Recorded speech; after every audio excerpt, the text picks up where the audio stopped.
Hello, everyone. It is another episode of The Demons from Outer Space. Joining me, Dylan McCandless, Super DM64, as he often does. Hiya.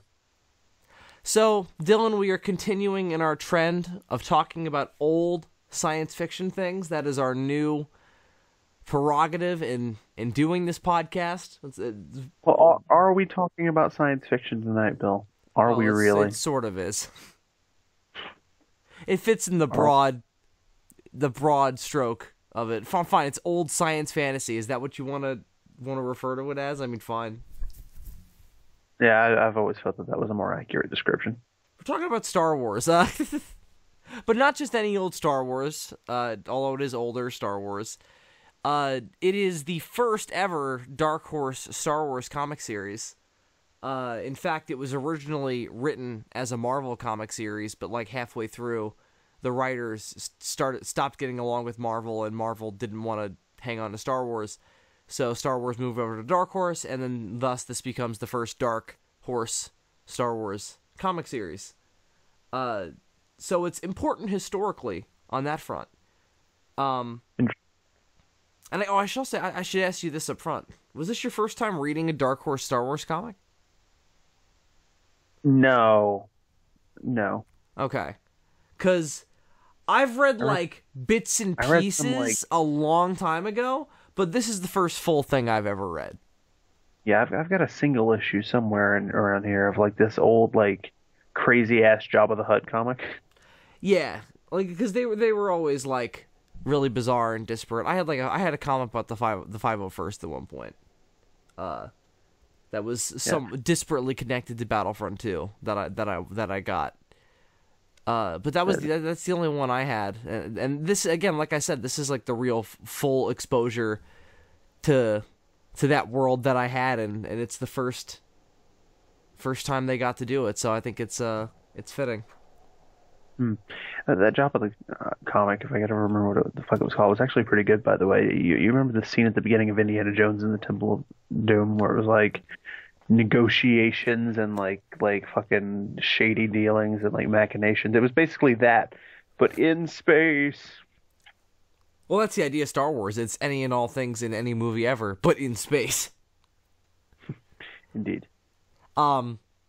That is cool. I've always been fascinated by his role in the galaxy overall as the leader of crime and everything, and especially his relationship with the Empire. Like when you see him interact with Vader and stuff. And he's all like, "Yo, Vader, we're chill." And Vader's like, "We're not." It's good stuff. I mean, they're slightly more chill than the Empire is with Black Sun or whatever, but right. But yeah. Which was at least run by Jabba's sister. Gardula is her name? Yeah. Well, you know the old story about how the Emperor, removed the original leader of Black Sun using Darth Maul as part of his, right. political. Yeah, I just actually listened to the audiobook for Darth Plagueis a few days ago. And they cover that in there. There's all kinds of stuff about Jabba the Hutt talking with. Well, there's also a Darth Maul book, and I think it's also been adapted into comic form, where it's Darth Maul going off to get rid of that guy, and he at one point he fights a Night Sister who's working for Black Sun. It's the whole thing. Yeah, they discuss that in Darth Plagueis. Yeah. That book really surprised me and was very very interesting and this fascinating look at a lot of parts of the Star Wars universe that I either didn't give a fuck about or just didn't know that much about. So I was really the really thing about Darth Plagueis is how he manages to take all the bullshit that George Lucas did in the prequels and make it make sense. Yeah, but also make that was my favorite part of it. Yeah, but also make it super compelling. Like the prequels as films are made better by having read that book. It's insane. I feel the same way, especially the Phantom Menace, because it takes place part of it is just that movie. Yeah, but I mean, but told from the dark side perspective, which is cool. So it kind of seems cooler. That and Tarkin together are why James. I am currently listening to Tarkin. Based Yeah. on your recommendation, I decided to do it as a double feature. Yeah, it really does work that way because Yeah. even though Plagueis technically isn't quote unquote canon, Lucino kind of took some things from it and put them in Tarkin anyway. So as far as I'm concerned, Plagueis is still canon, especially with Tarkin. It because seems to be that way, especially since it was released so recently. Like, especially it was like right before the Disney buy. So Yeah. I feel like he probably knew it was happening while he was editing it. So I feel like it's safe to say that it's probably untouchable. Besides, Plagueis is mentioned by name several times in Tarkin, which is canon. So, Not only that, well, but yeah, well, I mean, there's a lot of stuff just outside of even the name drops that well, I mean, are the fact that referenced Darth, in Tarkin. well, the fact that Darth Plagueis was a person who existed is definitely canon because it was in one of the films anyway. But the things that are very like more specific, like I don't know how far you've gotten into Tarkin, but there's one part I remember because there are several bits of the book that are written from Sidious's POV, and I love those parts. But He's just in sitting one in of a the chamber, just like, oh, Tarkin and Vader. Ooh. but there's one scene all where he's he doing. he has a there's one scene where he has a droid who's like his personal like droid, and I'm pretty sure that was the other really big thing. Yeah, 4D. He's the droid yeah, from Darth it's the same droid Plagueis. it's the same droid that Plagueis had, right? Yeah, the one that he stole from the like smugglers who he murdered at the beginning of Darth Plagueis. But we're Yeah. getting very far off track. The point is, I'm on a Star Wars I kick really right like now. that. I really like that section of Darth Plagueis also, where I he like finds the whole out book. that part where he finds out that his master Darth Tenebrous, who, by the way, for people who are listening to this, Darth Plagueis is a mun, which is like those like long-headed motherfuckers from like Attack of the Clones and like the Clone Wars cartoon that Tartakovsky did, the ones that were like working with Dirge and shit. He's one of those, and Darth Tenebrous is I forget what they're called. Biff? They're the weird. You remember the band from A New Hope that they were like play that same song? They that's the kind of alien that Tenebrous is. But anyway, Yeah, they're called Biffs, aren't they? Is that what they were called? Biff? Pretty I don't sure. remember. It's been a while since I read any Star Wars stuff. But anyway, well, not anymore. But you know what I mean. Novel. Well, like I said, I've been reading a lot, so I've been on a kick, and that's why I wanted to pick something Star Wars related for us to talk about this week. Yeah, But we couldn't really pick one of these because it would take you too long to revisit them. So we had to pick something that's breezier and that we could both revisit. Well, in this case, read for the first time, and have ready to go for the episode. So that's why we picked Star Wars Dark Empire, because it's a 6-issue comic series. So that's pretty breezy, and you and I both got through it pretty quickly anyway. So I mean, it's 6 issues, like you said. It ain't no thing. I mean, technically, there's a sequel, Dark Empire. There's 2, a trilogy, yeah. so that's like a whole thing. But we may cover those down the line if we feel so inclined. But I feel like there's a lot to say with this one because it is so important historically. It's also just early Star Wars EU. It's not like Plagueis and Tarkin, where it's like super informed by decades worth of other people's materials expanding this universe. Like, this is right after Timothy Zahn did Heir to the Empire. And this is when the idea of expanding out Star Wars became popular. This is riding on that coattail. I mean, this is full of shit that isn't even canon anymore in the old canon because it got retconned later on. You know what I mean? Like, Pretty this quickly. is super early. This is super early EU. Yeah. Like they make a big deal in this over the Jedi holocron, as if there's only one Jedi holocron, Yep. and then later EU is like, no, holocron, or that there's like tons of them, and they're also Sith holocrons, and they're shaped differently. Like, that's the whole. Are they cubes when we get to the prequels eventually? Because in this it looks like the Tesseract. Yeah, Jedi holocrons are cubes, and Sith holocrons are like little pyramids. Oh, okay. So at least that's kept consistent. But yeah, that was super early Star Wars-y. That's super like, what is this thing that George Lucas created? All right, I'm just gonna take a stab in the dark. Uh, Yeah, also like beginning of the comic where we're on Coruscant, it looks nothing like Coruscant wound up being. you mean do you mean the world where they crashed on? Yeah, it must be Coruscant because they say I it's like thought that as well, but I'm not sure.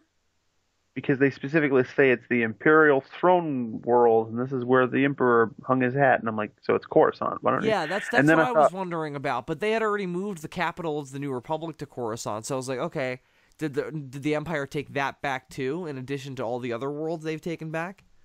I'm pretty sure it says that the Empire did take Coruscant back in one of the pages and pages of ancillary material that's at the end of each issue. Oh, Which I skipped most of that. yeah, see, I read the first one, and then for all the other issues, I was like, fuck all this shit, because it's mostly just repeating Did you shit read that all you've the already crawls? at the beginnings. No, I did for the first couple issues, but Yeah, then when me too. I got to like issue 4, and I was like, they're just telling me what I've already read. It doesn't Exactly. fucking matter. Because Like the only one at the beginning, they would set stuff up that they didn't show. So I was like, oh, okay, I'm glad that I read that part where it tells me that Mon Mothma told somebody to do this. Because they're not going to show me that. But then later on, it was just like, the Emperor has kidnapped Leia. And I'm like, well, not really.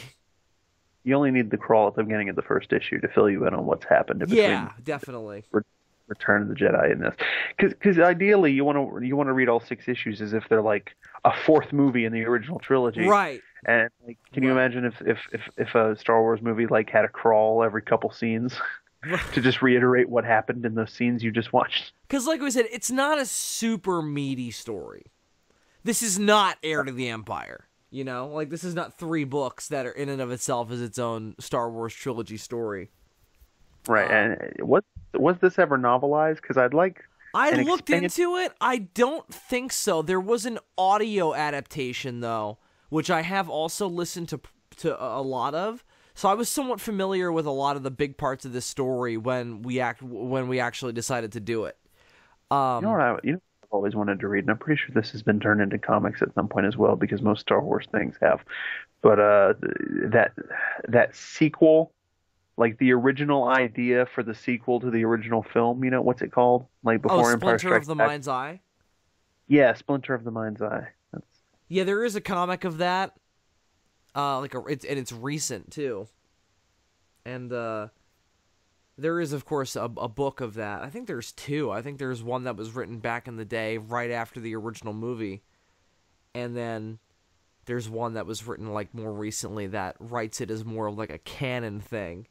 You know, yeah, but not like Disney canon. I think it was more like it was still Legends era, but it was not that long ago. I don't know. I could be wrong. But anyway, so let's start getting into Star Wars Dark Empire specifically. So basically, the Empire is back in business, and it seems to be that the reason why is that Emperor Palpatine has returned. He seems to have cloned himself and through the dark side been able to perpetuate his consciousness even following his supposed death at the end of Return of the Jedi. Apparently he has died before and he will die again is what he says. This is the first establishment of the sort of consciousness like transferring idea, which probably shows up the coolest and most influential part of this. Yeah, because it shows up again later on in the EU, especially when you go into like Knights of the Old Republic and you find out that this is like an ancient Sith power that sort of was lost for a long time, and then Palpatine sort of rediscovered it later on down the line. Manipulation of the mind is much more is a lot further in the dark side of the Force than it is in the light side. Obviously, the Jedi mind trick is a popular thing, but tricking somebody with the Force is a lot different than totally taking over their mind and using them like a puppet to do your own will. And that's what the dark side is all about. Right. Well, the dark side is in many ways sort of stronger in that it's more about raw power.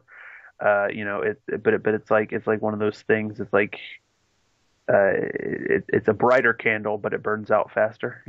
So Right. that's sort of the Well, part of the idea difference. in this as well that has sort of also been tampered with later is that the demands of the dark side start to have a really bad effect on his body, and that's why he needs to constantly rejuvenate himself by getting a new body, because the demands of Right. the dark side is degraded so quickly. That's another idea introduced in this that became super popular in the EU. I mean, dark Yes. side degradation and sort of Sith decay. You see it all over the fucking place. Right. Although sometimes, depending on how it's used, it can also be used to rejuvenate the body. Like Darth Plagueis, at a certain point, rejuvenates himself after this huge catastrophe that he suffered using the At one dark point, side.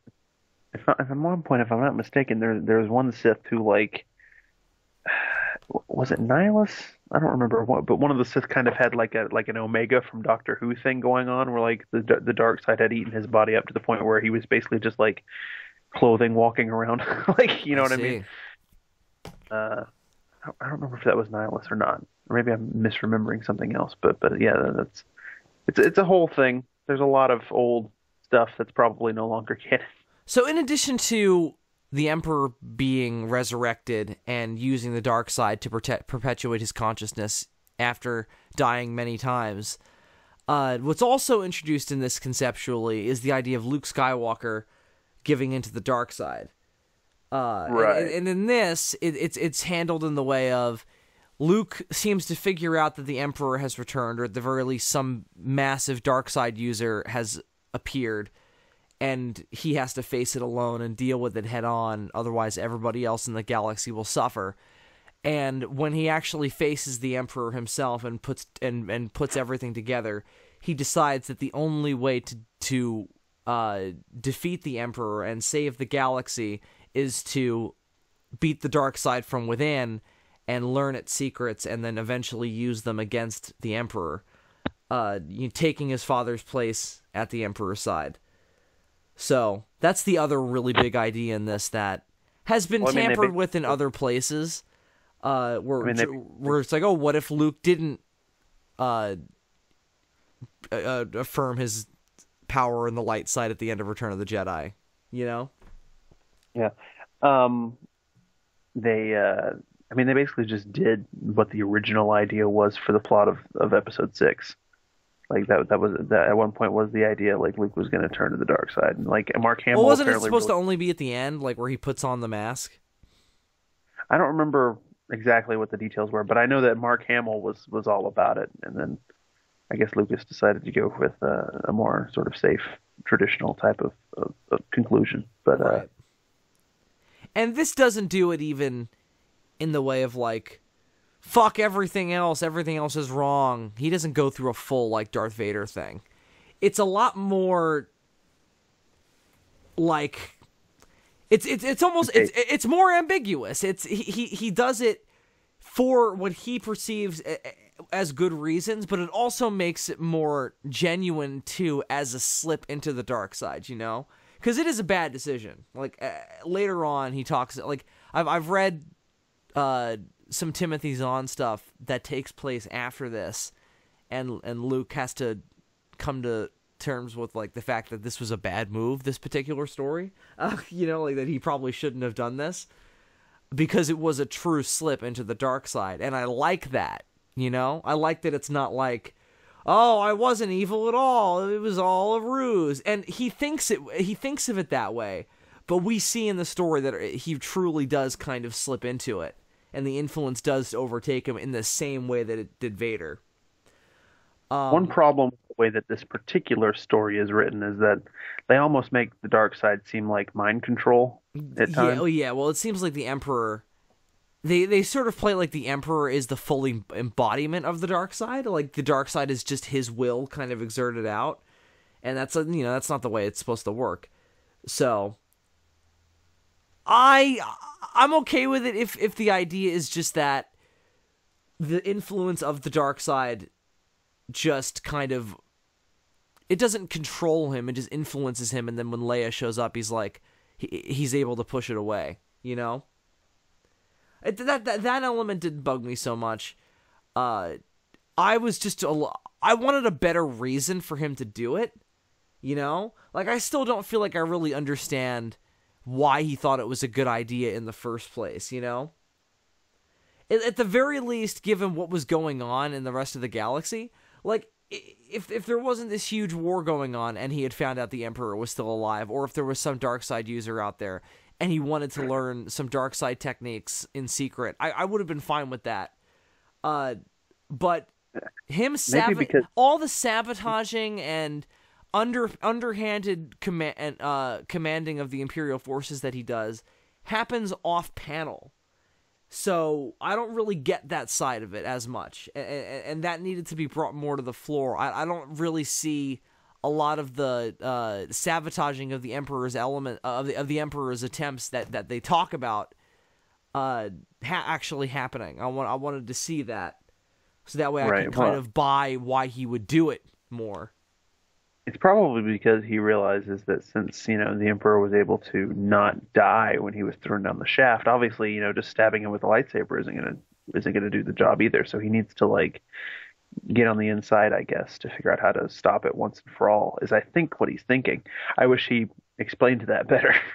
That's what I'm saying. I understand it, and I like the idea of it, but it just needs to be kind of explained more. Overall, I like pretty much all of the ideas this puts forward, although, some of them are dumber than others. But I think it's a little rushed. I like the stuff. I like all the stuff on the Hutt Moon, where all the bounty hunters are chasing after Han and Leia for what they did to Jabba. Yeah, that's another thing. Did this story introduce the whole "Hey, Boba Fett's not dead" thing? Because they kind of yes. I read up on that before we got on the call. It does. Okay, first of all, these writers really don't like any villains to have died in episode 6. That's a good point. Second of all, they kind of just brush right the fuck over that, don't they? Yes, he's like, all Boba Fett says is he found me indigestible, and I'm like, why though? Yeah, surely the almighty Zarlak has eaten bigger things than Boba Fett. Why is this an issue? Even if it takes 1,000 years, like, what about you did it find indigestible? So, right. Had you eaten Taco Bell that day? What happened? I have to say that in this 6-issue comic, that all felt somewhat superfluous. Except that you might be able to argue that it's there to parallel Leia with Luke, who, in the same way that Luke discovered his path to the Jedi through battling his father's path to the dark side, Leia is kind of discovering her Jedi path by battling Luke's path to the dark side. Leia needs to also face some consequences for what she did in episode 6. So Luke's he was involved in, what happened to the Emperor at the end. So his destiny is kind of tied to the Emperor. So now, because Leia is the one who killed Jabba, her she's forever death marked by everybody on that moon and in that world. So the other problem with this is they introduce a lot of things that become inconsequential by the end of the story. I mean, we were just discussing Boba Fett being brought back to life, which seems like it would be a huge deal. Not really, though. Which I guess that was the story of Boba Fett. He's kind of a big joke in this, isn't he? Yeah, and I guess at the end of the day, that is sort of Boba Fett in the original trilogy as well. He was a big joke, yeah. Seems like he would be a big deal, but nothing ever really comes of it. But yeah, another example. I really liked the idea of Leia stumbling across this old-ass Jedi who survived the Purge and, like, being given her first lightsaber. But then as soon as she goes to the planet, what is it, Abyss, the Emperor just, like, blows up her lightsaber. As soon as she pulls it out. Yeah, it gets destroyed almost instantly. And I'm like, well, what was the point of even giving her that? So just so you would... Was it just because you wanted to draw Leia holding a lightsaber? Okay. But keep it around. She could use that. They wanted that cover with her in, like, her Jedi pose, where she's wearing her Jedi robes and everything. Yeah, that's all fine and dandy and cool, but do something the fuck with it, Mm-hmm. So before we get any further, overall, all those broad ideas put forward, did you enjoy this? Yes and no. It's got a lot of issues. I think we just touched on, but It doesn't completely hold up, does it? no, but it's got some fun stuff in it too. Uh, But it's enjoyable. It's enjoyable Star Wars stuff. It's an enjoyable Star Wars romp. A lot of the writing of the characters is pretty spot on. Like Han Solo's pretty spot on. yeah, he's a little overly, he feels more like Episode 4 Han Solo, not post Episode 6 That's slash Han fair. He Solo. kind of dips and waves. He gets back into his smuggler world in this. So I guess he's kind of reliving his glory days. I kind of like the introduction of like his former girlfriend, you know. That's Um, another thing I wish they did more with. But yep, I that was wonder cool. if, I wonder if any of the backstory in this will be reincorporated into the new lore when they do that young Han Solo movie. Uh, Well, yeah, because we know that he was like sort of it was like a shotgun wedding type of situation with him and some girl in the new Star Wars comics. So I wonder if they're going to expound upon that in the new movie as well. Nar Shaddaa, how many times have I played a Star Wars video game that Nar Shaddaa was in, and I never realized it was part of the Nal Hutta system. So I learned something reading this comic. I guess that's something. I liked that world. I liked the kind of like lawlessness of it, but everybody is kind of respectful of each other because they all have guns pointed at each other. Like, I thought that was cool. Right, the whole honor among thieves idea. But one other big thing I think that we should address right at the top here. What did you think of the art? I didn't love it. Me neither. Um, It's you know what really it hit or is? miss. It's not even the draw, like the line art itself. Most of that is pretty good. Yes, it's It's the the coloring. weird it's the weird coloring. Yeah. The weird fucking it's the fucking early 90s and it's Dark Horse. That weird shit. It looks like somebody Uh, was like, "Oh, you know how sometimes in Batman Year 1 there's like weird neon over everything? What if we just do that over every panel?" it doesn't look like Star Wars. It looks like Star Wars by way of like heavy metal. Yep. And it sometimes kind of works. Like sometimes because it sometimes makes it look more stylized and it works better for the comic book medium in evoking Star Wars. And because this is older EU stuff, I kind of like that aesthetic, but it gets to be too much. And at a certain point, it ruins the line art, especially the ship combat and everything with the Millennium Falcon, because all that stuff looks awesome just in terms of like how it's drawn. But the coloring makes it like a mess. It just turns it into a big blur. And all of the lightsaber fights in this, not really anything. That being said, the line art isn't always the best either. What's really weird is that whoever drew these is really good at like ships and machines and like helmets and things. But like people's faces look different from panel to panel. Yeah, Han Solo is a mess. Luke Skywalker usually looks pretty cool, especially after he turns over to the dark side. They do a good job of like making him look like Vader just by like the way he stands and the shape of his silhouette. Yeah, I like whenever he does like that sort of Doctor Strange astral projections and is like talking to Leia. The Like, Force in this is really cool, and I always like the early EU attempts to expand out the Force because it's super vague and it's and they can kind of do anything with it. I love it. There's yeah, that yeah. awesome bit at the start where Luke Skywalker appears out of the darkness and he just fucking rips that AT-AT apart. Yeah. That was awesome, and that was one of the better examples of the art because the color wasn't super wacky there. I thought that was one of the better looking moments. I think those first two issues are probably my favorites out of this entire six, honestly. Yeah, I can't say that I disagree. I pretty much liked everything up until like the first encounter that Leia and Han have with Luke and the Emperor. After that, I feel like we're kind of is when it really feels rushed and it feels like the story kind of gets it feels like the pace and the traction is suddenly kind of lost. Like it feels like the writers didn't plan out exactly how it was going to end. Like they knew they were going to get everybody there. And then there's that line where Han goes, why don't we just take out the Emperor while we're here? And I'm just like, yeah, why don't you guys just stay and finish it? And instead, they all decide to go back to the Rebel base. And it turns out that Luke stayed behind, and he used like a Force illusion to make them think that he was there, which I don't think I've ever seen that in any other Star Wars thing. Like an advanced hologram-esque thing using the Force. Yeah, I'm trying to think. I don't know that I've ever seen that done. That's more of like a Yeah, it's very Doctor Strange-esque, as you mentioned before. But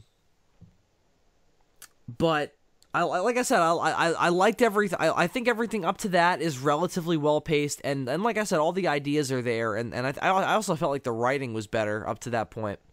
But after that, they were just kind of like, well, we got to wrap this up now. I didn't like the design of the Emperor, of the young Emperor, either.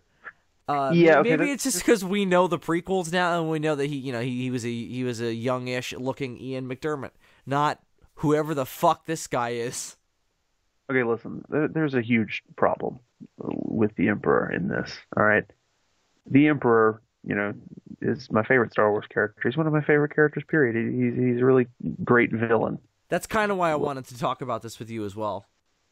One of the greatest villains in cinematic history, I would say. And when he first shows up in this, I'm like, okay, yeah, this feels like the Emperor. It feels like super of the time Emperor. It feels super, this is the Emperor of like episode 6 with none of the backstory that we know now, but it at least feels like the Emperor. He's just the ultimate incarnation of evil. There's nothing more to him than that. Yeah. Right. But by the time, and when it starts is when he's got Leia in like the weird like bedroom, and he shows her the hologram. And he's just like, oh, help an old man to his bed. I'm like she tips him over, and then she runs out with the holocron. Like that's not very dignified. He feels like an idiot in this, doesn't he? And then as soon as he gets into the clone body, it's like this no longer feels like the same character. No, like it's not even a visual thing. Like I get it, it's supposed to be a young version of the Emperor, fine. But like the Emperor of the time. Again, what they approximated. But he doesn't feel like the same person anymore. I don't think they wrote him. He turns into like a hot-headed teenager, and I guess that was the intention, but they didn't really evoke that idea enough for it to mean anything. It just kind of comes off like he turns into an idiot in the last 2 issues. I mean, by the end, he's basically Ares from the third act of Wonder Woman. Yeah, you're not wrong. You're not wrong. Like he's just hurling shit at them, and then they just are like, "We believe in love," and then they blow him up. It's weird. Yeah, I didn't understand the Force Storm thing. That was another thing I was confused by. So Luke and R2-D2 stay behind at what, again, we have to assume is Coruscant at the beginning, whereas everybody else fucks off in the Millennium Falcon, and they get swept up in this Force Storm of like dark side energy, and it takes them like right to a bunch of bounty hunters who then deliver them to the Empire, and then that's when they get taken to the Emperor. There was a Jedi trap, which I thought was kind of cool. First of all, the Force Storm thing is a problematic idea anyway, because why the fuck was the Emperor building Death Stars and shit if he can conjure up Force Storms? The man is his own fucking Death Star at that point. I mean, the way they explain it in the new expanded universe, and not even just like post Disney, but like stuff made more recently, it makes sense. But given what we see here, yeah, it's completely illogical. And even the super weapons that he is using seem like a massive downgrade from what they've done in the past. They keep saying that these things are worse than a Death Star, and I'm like, how? Like, that was another thing. I wish those things were explained better. Like, I think I know how they work. I think they're basically Unicron, but then they use the materials that they suck up to build like fighters, because they're also portable, like TIE fighter factories. Right, there's foundries at the bottom, which is how they end up beating them later on with R2-D2, which is ultimately why there's that weird like hiccup in the action where, like, oh, suddenly everybody except Luke fucks off and Luke rejoins the dark side after fighting the Emperor initially. That was another thing I didn't like. Like, Luke, like, the Emperor, again, is an idiot. Like, he's just like Luke kills every clone body except one. Very Jedi-esque. And the Emperor is like, you cannot defeat me, young Skywalker. You must submit. And Luke is like, damn it, he's right. So Luke rejoins the dark side. He failed to abort all of the fetuses. He did. So then we have to go through all of the, oh no, Luke, you have to fight the dark side influence and come back to us. We have to do all that again. Although, I liked the little lightsaber fight between Leia and Luke. It was the best lightsaber fight in the fucking comic, because everything with the young Emperor just looks bizarre. Yeah, man, it's really weird to see how bad he sucks at lightsaber fighting in this comic, considering what we know about him. Especially like what we see in episode 3. Like, we don't see the monkey swinging around, you know. Not just episode 3, but like whenever there are a few moments in like the Clone Wars when Sidious gets to throw down with a lightsaber, and like he's always great. Like that's the thing I love about Darth Sidious. He's like this is a perfect encapsulation of who he is as a character. He's like the best lightsaber fighter in the fucking universe, but he hardly ever does it because he considers it to be like a lower form of combat. Well, yeah, he got that from Plagueis. Like, Plagueis wasn't really about it either. Partially because his master was about it. His Tenebrous loved fucking lightsaber fighting. Yeah, and that's the thing you see with Jedi, too. Some of them are much more good at lightsaber fighting, and some of them are more into the Force powers. Sidious just happens to be able to do both. I like in this that it seems like he's more about the Force, and that could be a potential advantage that Luke Skywalker has over him when they're both young men fighting each other. Although there was one fun moment in the narration where it was like, now that he's gone into the clone body, Luke Skywalker is technically older than the Emperor. At least physically. When he first wakes up in like the clone lab and has that first fight with Luke and he's naked, which is super weird, I think they say that he's like 13. What? I don't remember that, but that's insane. It struck me as like he's supposed to be how old Luke was in A New Hope. But if they said, I believe you. That's stupid though.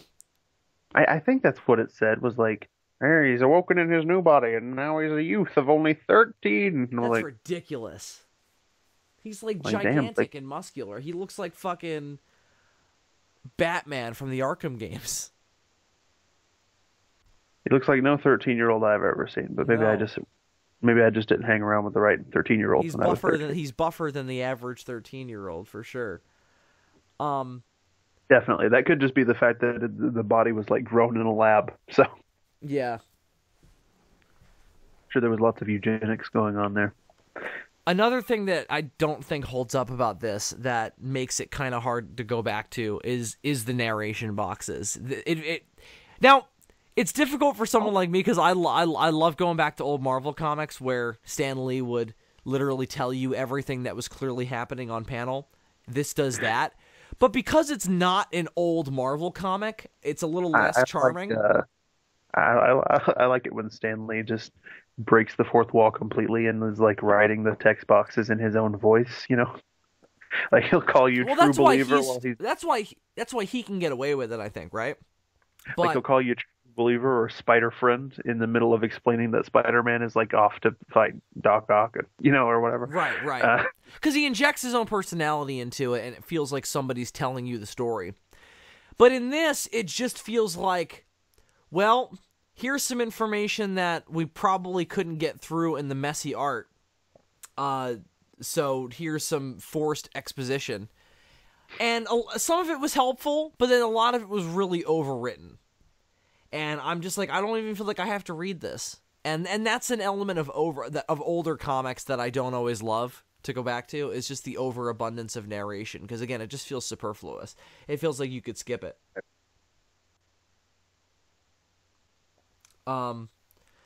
So I wasn't crazy about that either, but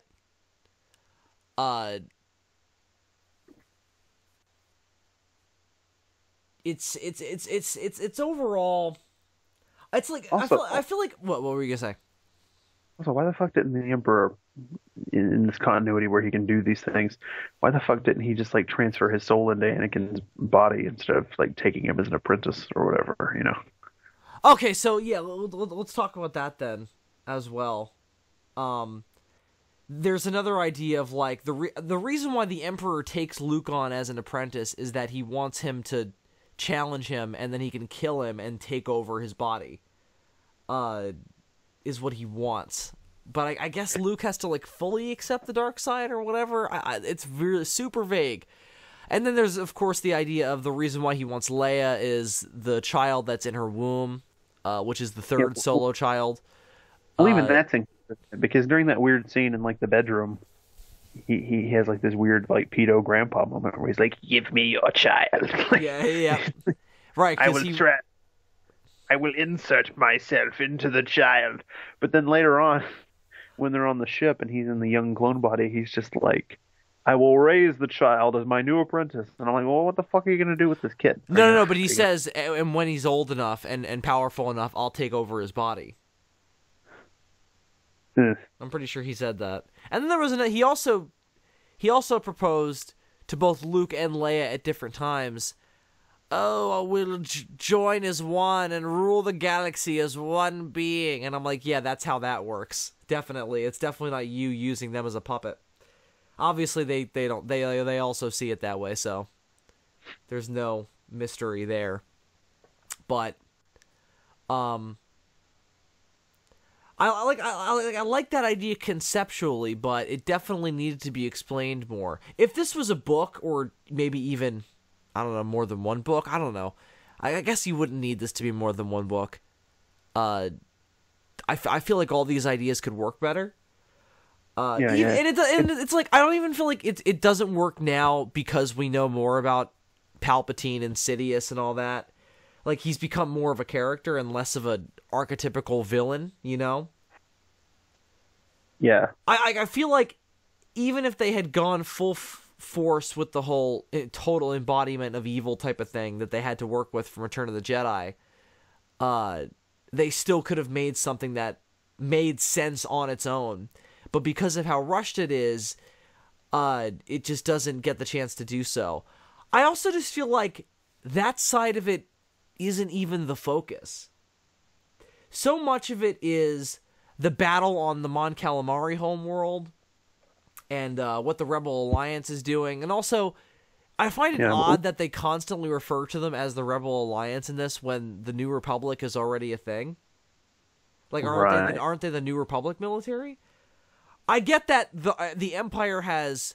So the idea is that following the first campaign by Grand Admiral Thrawn in that trilogy, the Empire has this massive resurgence and is able to take back a lot of the galaxy.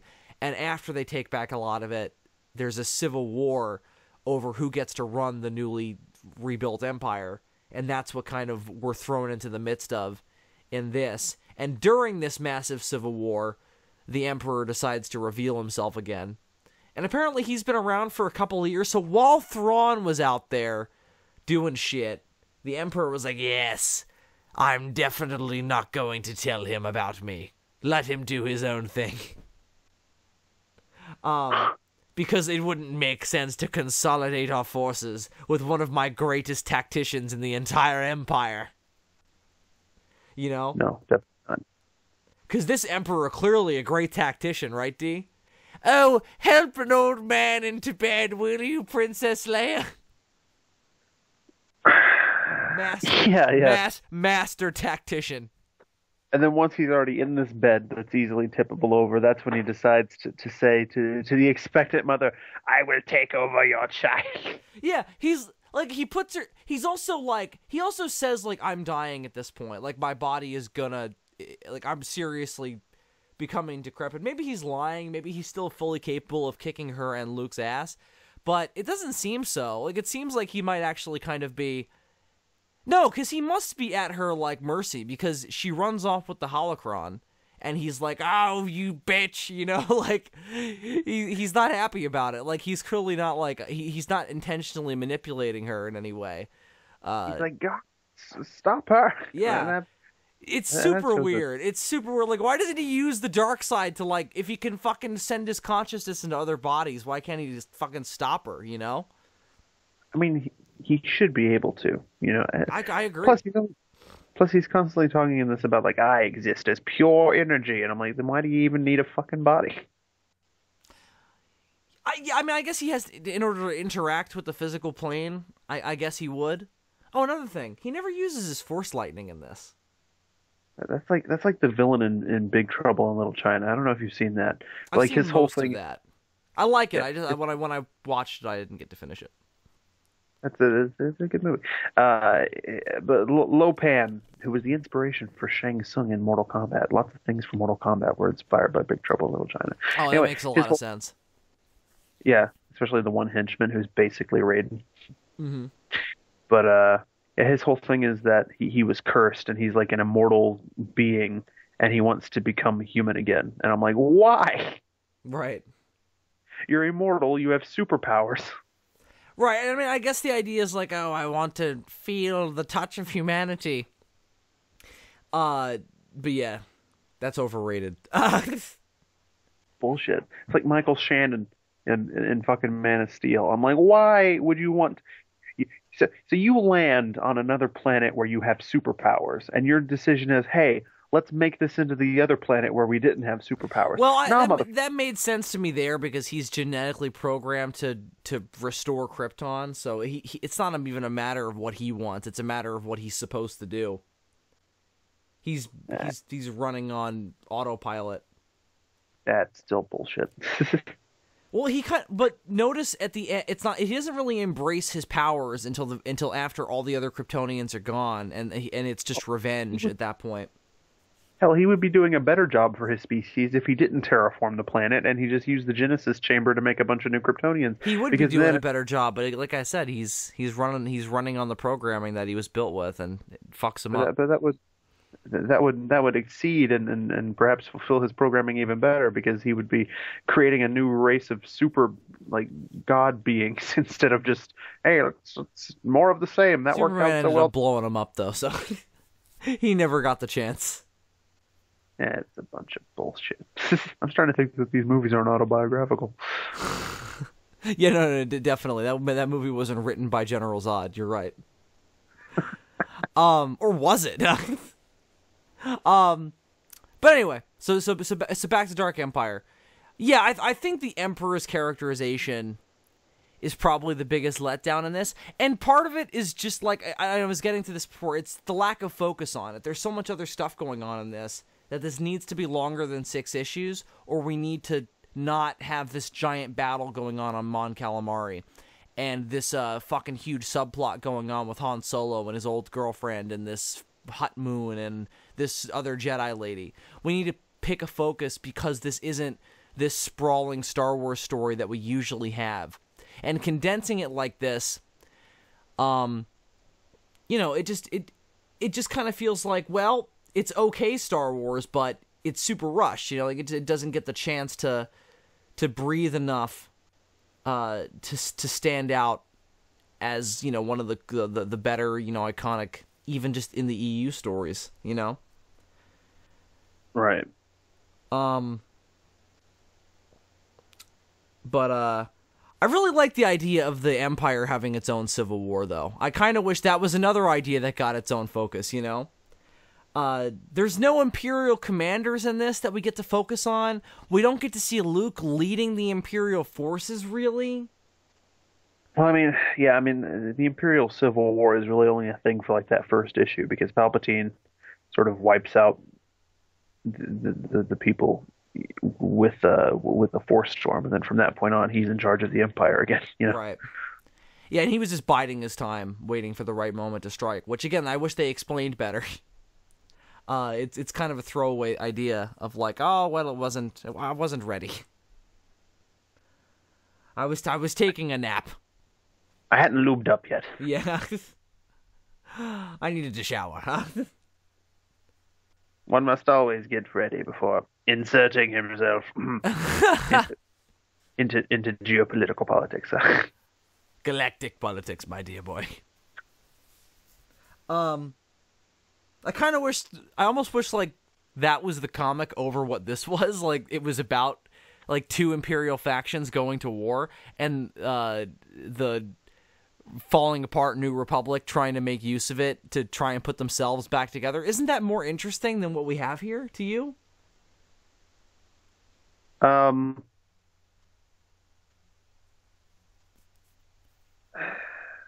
I don't know. I feel like both could be interesting if either one was played correctly. But I feel like there would have been more room for that story in these 6 issues as opposed to resurrecting the Emperor and Boba Fett is back and Leia has a fucking price on her head and Han Solo's ex-girlfriend and Mon Calamari is under attack. One problem with it is it's getting to be a lot. You know, like I said, it's overstuffed and rushed. You've got on the one hand resurrecting the Emperor. That's one whole plot idea. Then you have Luke Skywalker, dark side, will he become the next Vader? That could be a whole comic on its own. You've got Leia learning the ways of the Force in ways that hopefully Carrie Fisher got to, but we will find out when we watch Last Jedi. That could be its own comic. You got Boba Fett coming back from the dead, which that was its own thing. So much shit. You got that one really funny part in whichever book it was where that one HUD just falls down a fucking hole. We never found out what happened to that guy. Oh my god, I wish we knew who that was, and I love that was Boba Fett's fault, and they were like, how are we going to collect the money now? Yeah. That was great. Like I said, Boba Fett's an idiot in this. Everybody's an idiot. Exactly. That's a problem. Yeah, everybody's an idiot in this, you know? Like it doesn't feel like anybody has any kind of, like, fucking forethought, you know? Everybody's just kind of like, ugh! You know, just charging into something head first. Yeah. R2-D2, man. R2-D2 fucking blows up the entire fucking Imperial fleet or whatever with, like... Yeah, well, he gets all the codes from the Imperial homeworld, and he uses them to destroy everything. Like I said, the Emperor is an idiot because he lets Luke just do whatever he wants. Like, he's like, I am letting him do whatever he wants, so he'll go to the dark side. And it's like, but he's undermining your whole operation while you're sitting in your meditation room dying, you know? Yeah, well, he plays it off at one point. He's like, I knew that Luke wouldn't really join me and that he would be doing bullshit, but I was really after you, Leia. And I'm like, right. Right. But he seems to know about it, and he seems to have ulterior motives, but he doesn't seem to do anything about it, you know, like to stop it or to make Luke's efforts pointless. Because I guess his end game is not his empire. His end game is living, you know? His end game is rejuvenating himself and finding a way to rejuvenate himself past this. You know what? I almost feel like they should remake this as another book or as a comic book, like post Return of the Jedi, because now we have the Darth Plagueis book, and, you know, all of that was about Plagueis trying to extend his own life. And the entire rule of the Sith by changing the rule of 2 and everything. So if they did a new version of this with all of those ideas now part of Star Wars lore, it would probably make a lot more sense because Sidious would just be kind of following in the footsteps of his master and a bunch of other Sith Lords. But as it stands, it's a crazy old man just going, I'm not ready to die yet. I actually have a question for you about, not about this, but about Plagueis. Yes. Since you just read the book, this is something that didn't bother me, but I think it has the potential to bother people who read that book for the first time. Were you bothered by the by how much attention was paid and credence given to the idea of midi-chlorians? I know midi-chlorians are a big sticking point for a lot of people in this fandom. They justify it at the beginning, I think, because they make a big deal out of like, well, the Force isn't created by midi-chlorians. The midi-chlorians are like a negotiator between the Force and the body, and they justify it in a really cool way. And that was always the way I interpreted what was said in episode 1, but everybody always freaks the fuck out about midi-chlorians, like, oh, you demystified the Force. I'm like, no, they didn't. They just There's explains still no explanation for what the Force is, just how we use it. exactly. So, And yeah. why certain people can use it over others. What I exactly think they it's another, have in their blood that means that they can use it. I think it's another example, maybe even the prime example, of how that book takes all the shit that people don't like about the prequels and explains it in such a way that even they are like, oh, okay.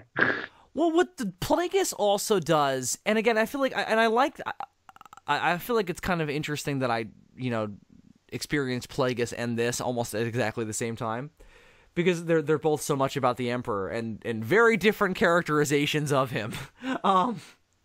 Yeah.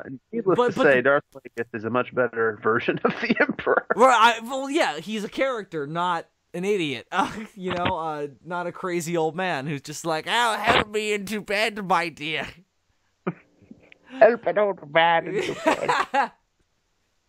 It's so good. I love it. It kind of reminds me of Davros from the beginning of season 9 of Doctor Who. Yeah, he does. He reminds me a lot of Davros from The Magician's Apprentice and the Wizards. No, not the Wizards. Whatever the Witch is Familiar.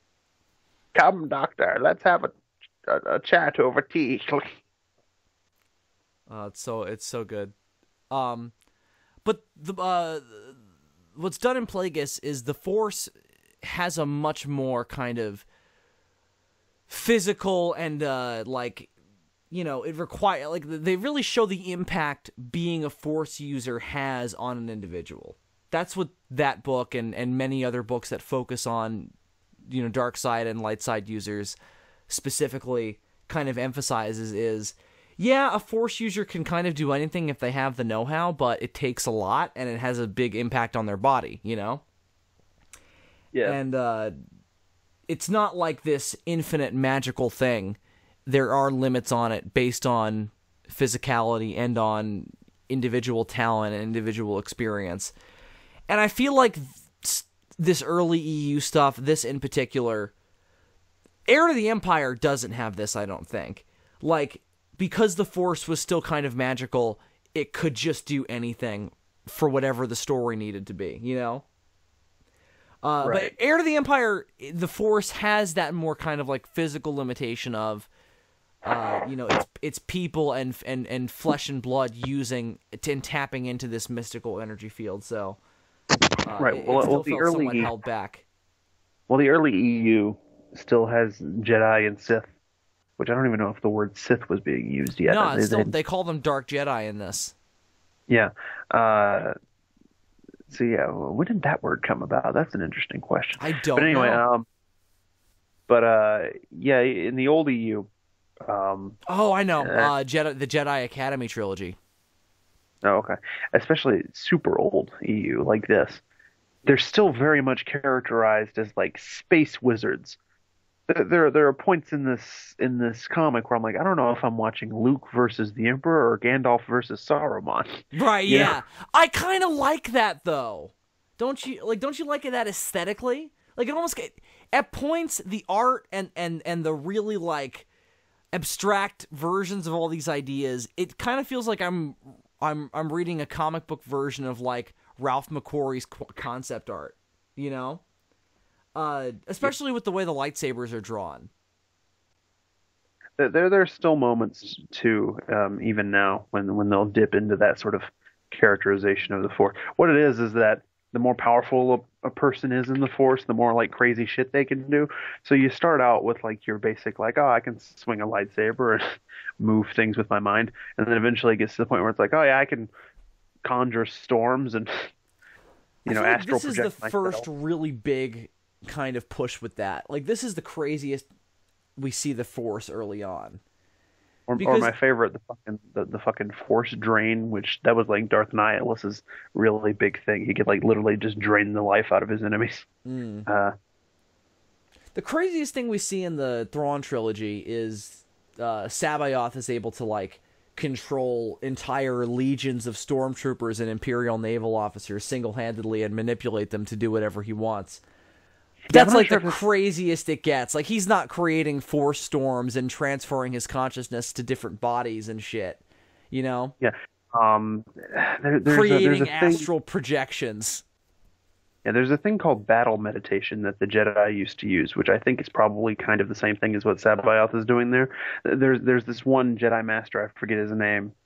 He's on the Jedi Council, and like the bottom part of his body is like a snake, so he's always like coiled up, like when he's sitting in his chair or whatever. But he does this thing called battle meditation, and basically he meditates and he can like control like soldiers on the battlefield and so try to like swing the battle in their favor. You know what I mean? It's very similar to what you're describing with Sabaoth. I don't know if it's supposed to be the same idea though. Well, it's probably, I mean, it's probably an early version of that. Yeah. But like I said, there is no... Sabaoth uses Force Lightning in that, which he shouldn't be able to, because he's not... Because, like in Plagueis, they explain, like, it's only a true Sith that can do it. But everything else is bullshit. So he shouldn't be able to do that. And I wish that I wish that was one of the things that we see Luke do in this, because he should have at least been able to learn that, or at least a version of it from Sidious.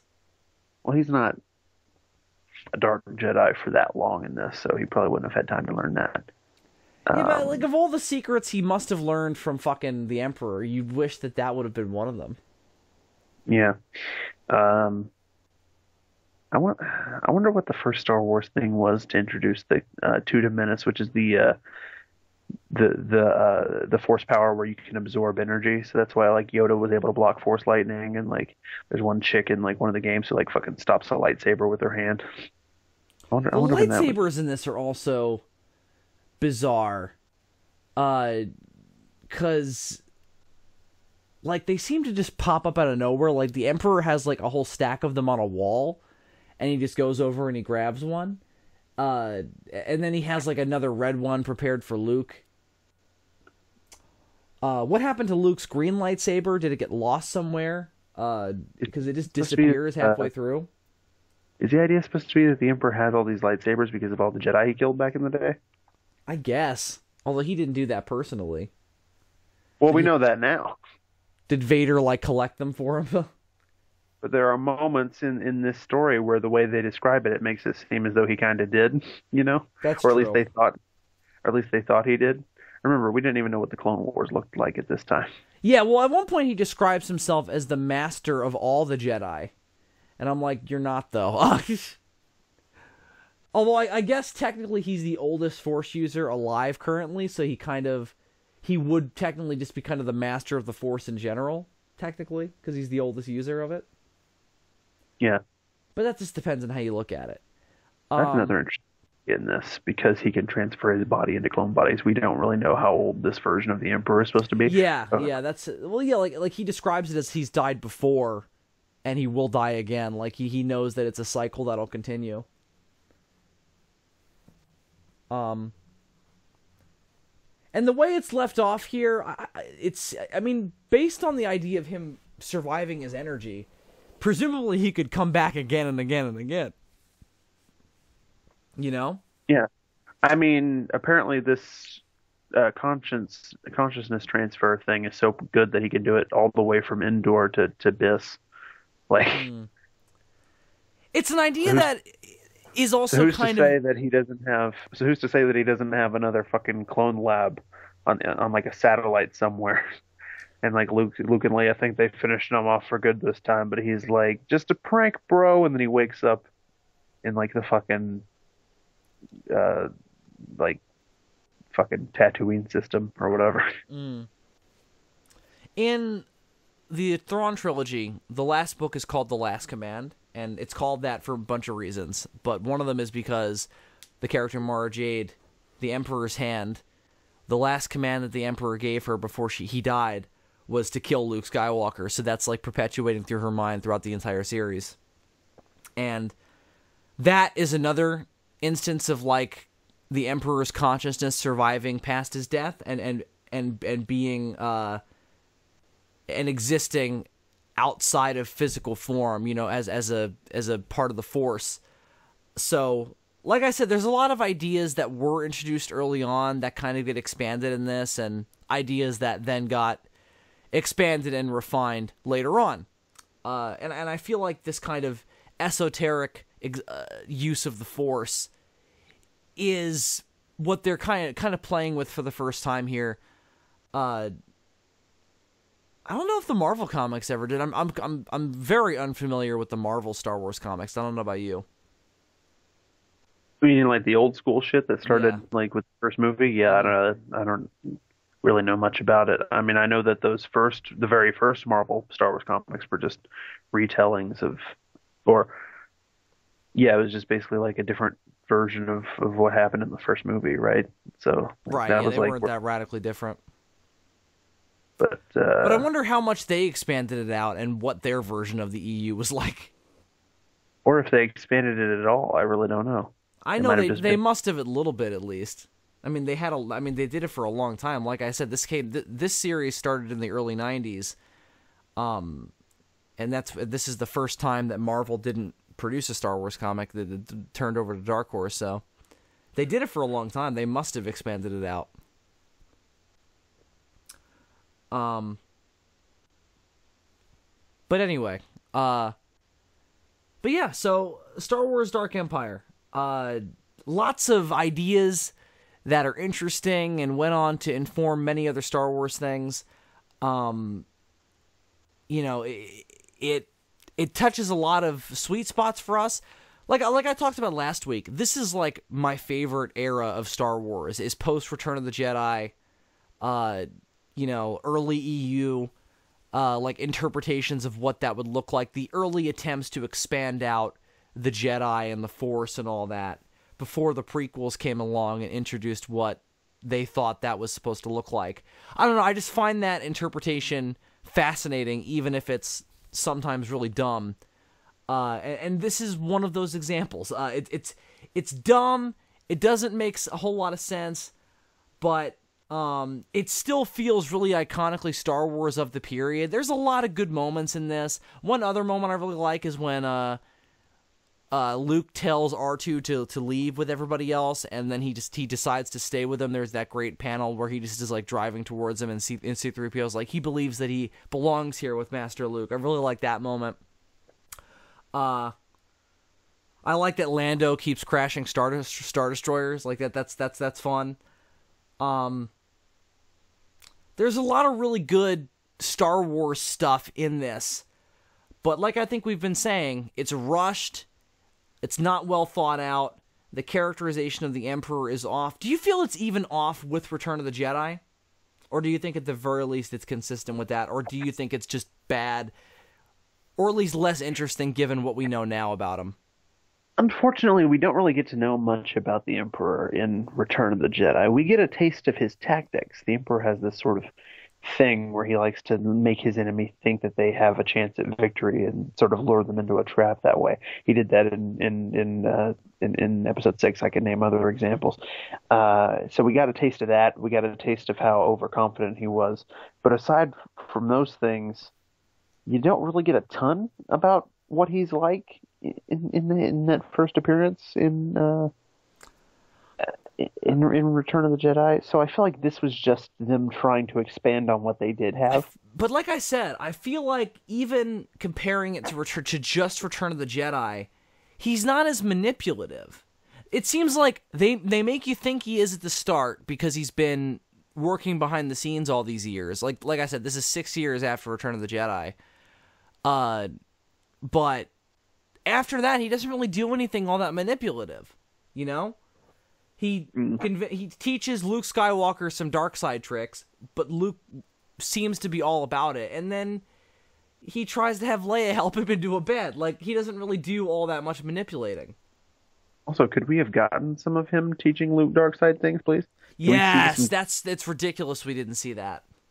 Can we see some dark side training? I don't think anybody ever actually showed dark side training until the Plagueis book, and then we finally got to see some of it. Right. Well, I mean, there was very little focus on Sith characters probably before that. That's why that book is so fucking interesting. Because it's like, hey, here's what it's like to use the dark side, and we're not going to, like, be afraid of it. We're just going to kind of tell you what it is, you know? Because here's the problem with George Lucas deciding to make the Jedi in that era all like Buddhist monkey and just like sitting around in a temple meditating. Doesn't make them all that interesting as people. The Sith, on the other hand, mad interesting. Right. Well, there's only, I mean, and even the fact that there's only 2 of them, it makes the idea of it seem so much more kind of fantastic and everlasting. And Oh, you go back even further though to the time before the rule of 2, when there were just like armies of Sith and like Sith infighting and like different Sith, like the Sith have always been more interesting than the Jedi because they've got more, going on. They're not. They believe in pushing the Force as far as it can go, whereas the Jedi are just like, well, we're gonna balance things out. We're gonna keep things peaceful. Right. It's about maintaining what's already there, not about pushing things to their limits, because that's where you can go astray. Is the idea. Now, where the Jedi get interesting is when you get into Gray Jedi. Gray Jedi are fucking sweet. Mm-hmm. There's a lot of argument that Qui-Gon was a Gray Jedi, and I think I see it. Well, I've always found that like what the Jedi do push in their beliefs, like how far can they push their what they believe is the right way to use the Force with what they're supposed to do. But oftentimes I just feel like the writing of the stories that we see them in like this doesn't give them an interesting enough situation. What I really like in the Plagueis book, and this is probably something that the Clone Wars animated series that I haven't watched gets into, is that they're not very good. They're not very good generals. They're kind of because they're used to just being in command of themselves and one other person, not armies of other people. So they're not good at micromanaging. Right. Well, that's kind of the brilliant thing of the Sith's approach of like disappearing for 1,000 years, is that it made their enemies soft. Because there's a time in the history of the galaxy where the Jedi were phenomenal warriors. There's one Jedi master named Hoth, who the planet Hoth is named after, who was like the Jedi's like battle master. Like that was a title you could have back then, and like it basically just meant that he had like mastered combat, like. Because in those days the Jedi were fighting all the fucking time against the Sith and whoever the hell else Sith wanted to fight, right? Yeah, the Sith and the Mandalorians and whoever the fuck else wanted to take over the galaxy. Like after that, they just sort of got all peaceful. Right. Well, they had nothing to do for 1,000 years except just tell people to stop shooting at each other. Right. Well, because some of the best warriors of the Jedi got frustrated with. I mean, that's what happened to Dooku in the Plagueis book, is he gets frustrated with the Order's archaic ways, and he's one of the best sword fighters they've ever seen. That's why he slips over. You want to make a class of warriors weak, give them nobody to fight, and just give them 1,000 years of settling trade disputes, and see how they come out on the other end. And even wondering if they should be involved in those trade disputes. And then there's the whole thing where like Plagueis and his master opened that like rift in the Force that caused the dark side to grow stronger, and that combined with like Sidious doing his Sith shit in the capital was able to like cloud the Jedi's perceptions. So all throughout the Clone Wars, there's dark side energy in the Jedi Temple that they don't know is actually a thing. Right. So like all throughout the Clone Wars, the Jedi are like, for some reason we're really having trouble foreseeing things right now. Right. There's like a whole. You could write a whole. Yoda seems like an idiot. You could write a whole history book about how, and people have probably done this too, and I'm not aware. You could write like a whole like history volume about how the Jedi Order got just dismantled. Right. Well, I mean that's kind of what Plagueis is all about, is showing the kind of background of what basically Plagueis is what exactly happened in the prequels. Like what was going on, Yeah. The movies didn't do a very good job of what was going on. Yeah, the Star Wars Dark Empire not so much a good job of telling us what's going on. But Dylan, let's wrap up on it. When you take what was pitched in the original trilogy as an order of space wizards and manage to make them so fucking boring that even Sam Jackson is dull, there's a problem. Yeah, there's definitely an issue there. Dylan, let's wrap up on Star Wars Dark Empire. Would you recommend it to Star Wars fans? To Star Wars fans, yes, it's something that I've really meant to read for fucking ever. I just never got around to it until now. If you're a Star Wars fan, you should definitely read it. Is it required Um, reading? I wouldn't say required, but if you're like a huge Star Wars fan, then yeah, it's interesting to look at. It's interesting to see like the early beginnings of like how all these crazy ideas from the EU were taking shape. If you're just like super casual about Star Wars, though, no, not really. If you're obsessed with like what's canon, this isn't really gonna do you any good. But if you're interested in like seeing what Star Wars being expanded out was like early on, and it's as a curiosity piece, yeah, you should definitely read this because this is fascinating on that level. Yeah, And I feel like just some of the art is worth seeing, like that first AT-AT being taken down. Some of the panels with Luke Skywalker being evil just look really cool. Some of the lightsaber fights are okay. the big battles were like the fucking like just the big spaceships that are destroying Mon Calamari are floating around, and there's like fighters going all over the place. Those look pretty cool. Again, it looks like something out of like heavy metal more than Star Wars, but it's an interesting aesthetic. So that's cool. There's fun to be had here, I but just wish they'd have those weird coloring issues. yeah, that was really distracting. There's fun to be had here, but there's a lot holding it back from being really good. The writing is not stellar. No, it's clunky. It's very of the time, and if you appreciate those things and you're willing to look past them and you kind of enjoy those kitschy elements, like I said, I think it's definitely worth reading. But this will only work for a very particular audience, I think. But I definitely liked going back to it. I think it served as an interesting kind of mantelpiece for discussing Star Wars in general, you know? And the different kind of ideas that have been boiling at the surface of this fandom lately in terms of, the dark side and what it's able to do, and more so just expanding out the Force, because it's been super limited, especially lately, because we got so much Jedi and Sith stuff in the prequels that it's been kind of back to blasters and space battles. It has been our focus of late with Rogue One and The Force Awakens, and now with The Last Jedi and Luke teaching Rey the Force, we're sort of returning to that. Well, now we have to expand out the Force again and kind of explore more of those ideas.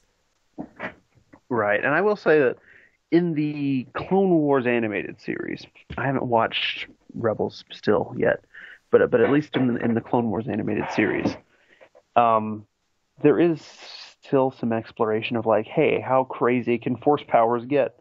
There's a whole story arc where fucking Anakin and some other characters get stuck in like an alternate dimension with like these Force beings who are basically gods. Like it's a whole thing. That's crazy. So like, You'd never hear that in the movies. and that's super canon. So like, this crazy weird EU shit isn't gone. Right. It just feels somewhat archaic, given the writing. Yeah. And the era in which it was made in. But yeah, super interesting and fun to go back to. But yeah, I'm glad we got to talk about some fucking Star Wars. That was a lot of fun. We'll definitely have to do that in the future. Doing independent podcasts on stuff like Plagueis and Tarkin may be in the cards at some point. Although we talked a lot about Plagueis tonight, I don't know if we have to. But maybe talking about Tarkin and some other books might be in the cards at some point. But we have to plan that out well ahead of time, because getting through those books takes a while longer than doing a comic book series. Everybody, if you haven't already, go read Plagueis. Even more so than Dark Empire. Fuck Dark Empire. Go read. Oh yeah, Plagueis. without a doubt. Yeah, I mean Darth Plagueis is definitely better. And then afterwards, read Tarkin, because I do think they make a good double feature, even though one of them is definitely canon and the other one is, questionable. We'll it's because it's so attached to the prequels. It like almost doesn't matter, because we're probably not going to get a new version of that. Like, right. They'll probably leave all that as it was done. Well, unless they do the whole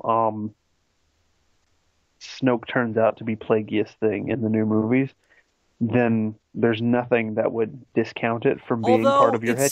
Although if you go on the Force Awakens novel, Snoke is described as having been around like exactly like after Plagueis is said to be dead. Like, because Plagueis dies when the night that Palpatine is elected Supreme Chancellor.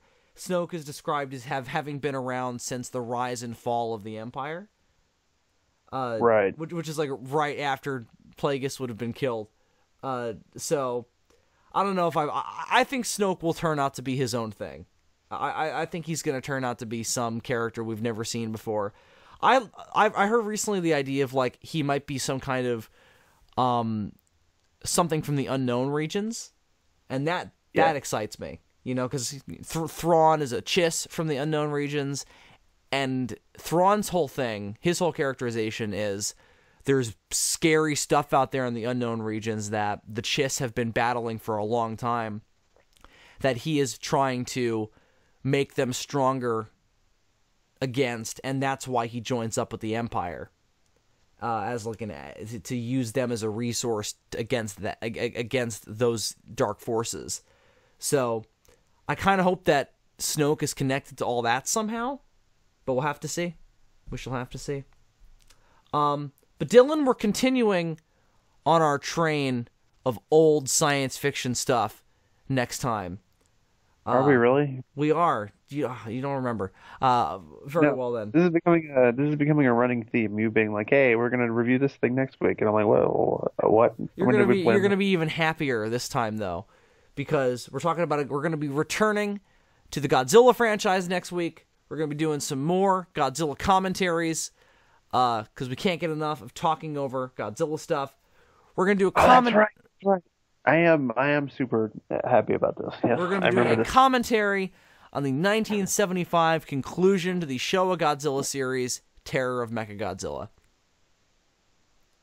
One of Dylan's favorite Godzilla movies, standout one for me as well. I love Terror of Mechagodzilla. So lots to be said there. Like I said, it kind of matches up with the stuff we've been talking about lately. Dark, old science fiction stuff. So I figured it would be fitting to do now. And doing Godzilla commentaries is always fun.